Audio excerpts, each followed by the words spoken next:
જીવન ભવિષ્યમાં કે ભૂતકાળમાં નથી, જીવન તો વર્તમાન છે. એટલે આજે એવા યોગ્ય કામ કરો જેનાથી મનને સુખ, શાંતિ અને સંતુષ્ટિ મળે. સવાલ નંબર 1. આકાશમાંથી બરફના કરા કેવી રીતે પડે છે?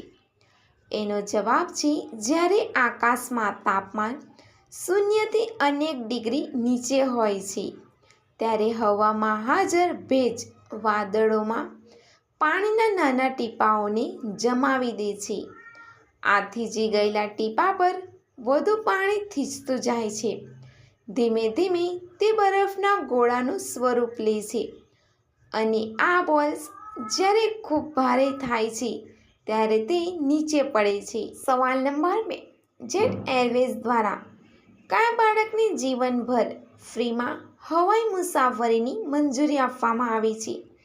એનો જવાબ છે વર્ષ 2017માં જ્યારે સાઉદી અરેબિયાથી કોચી આવતું પ્લેન 35,000 ફૂટની ઊંચાઈ પર હતું ત્યારે પ્લેનમાં હાજર એક મહિલાએ બાળકને જન્મ આપ્યો હતો. જેટ એરવેઝે ખુશ થઈને બાળકને જીવનભર ફ્રીમાં હવાઈ મુસાફરીની મંજૂરી આપી છે. સવાલ નંબર 3. શા માટે ભારત અન્ય દેશો પાસેથી હથિયાર ખરીદે છે અને તે પોતે બનાવતું નથી? એનો જવાબ છે કારણ કે ભારત કોઈ પણ દેશ સાથે હથિયારોની રેસમાં સામેલ નથી. અગાઉ રક્ષા બજેટ ઘણું ઓછું હતું, પરંતુ હાલમાં મેક ઇન ઇન્ડિયા હેઠળ ઘણા હથિયાર, મિસાઇલ, ફાઇટર પ્લેન, ટેન્ક વગેરે ભારતમાં બનાવવામાં આવ્યા છે.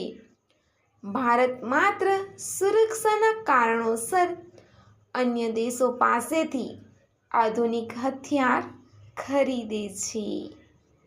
સવાલ નંબર 4. શું માછલીઓ પણ મનુષ્યની જેમ રડે છે? એનો જવાબ છે ના. માછલીઓને રડવા માટે તેમના મગજમાં નર્વ સિસ્ટમ સેરેબ્રલ કોર્ટેક્સ હોતી નથી અને તેમની આંખો સતત પાણીમાં ડૂબી રહે છે. તેથી જ તેઓ આંસુ ઉત્પન્ન કરતા નથી.